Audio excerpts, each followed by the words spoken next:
Hello and welcome to George on Philosophy.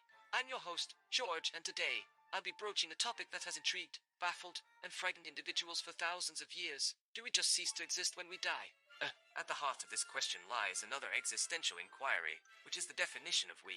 What truly makes us, us? Is it our physical bodies, our thoughts and consciousness, or perhaps even both? From a purely physical standpoint, it seems obvious that our bodies, as every living creatures, eventually ceases to function, leading to a state we commonly refer to as death. On the other hand, if we are to be defined as our thoughts, personality, and consciousness, then the possibility of our existence after death becomes a much more complex topic to discuss.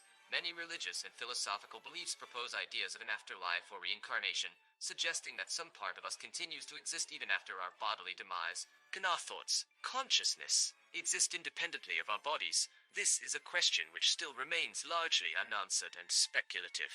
Descartes stated, cogito, ergo sum, or I think, therefore I am. Some interpret this to suggest that our capacity to question, to think, to be aware of our existence is a confirmation of our existence. So, perhaps as long as we carry on living mentally and keep thinking, we continue to exist. Sociologically, we can consider another dimension of existence.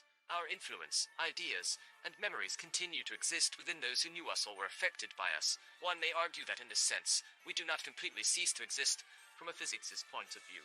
The conservation of energy principle tells us that energy can neither be created nor destroyed. It simply transforms from one form to another. In that context, we can speculate that we may transform rather than cease to exist.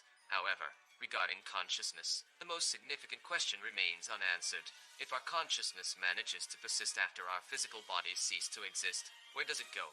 What form does it take?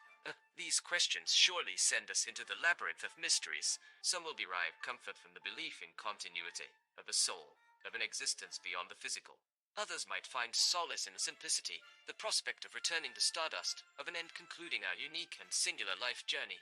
The perplexity of this question is that it is entirely up to individual interpretation. It's about the unknown. It's about the wonder of existence itself, and the beauty of the questions it raises. This ambiguity is what makes exploring such philosophical questions both intimidating and exciting. Even though we may never have concrete answers, the discourse opens us up to a world of thought previously unimagined.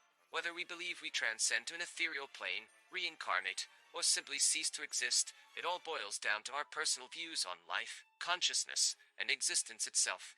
The discourse revolving around this question stimulates thoughts, provokes self-reflection, and fuels our yearning for knowledge and understanding. It makes the question, do we just cease to exist, not just a matter of life or death, but more importantly, a pensive exploration of the unfathomable depths of existence. And that, dear listeners, is the beauty of philosophy. I'm George, and this was your philosophical dose on George on Philosophy. Until next time, keep questioning, and keep thinking.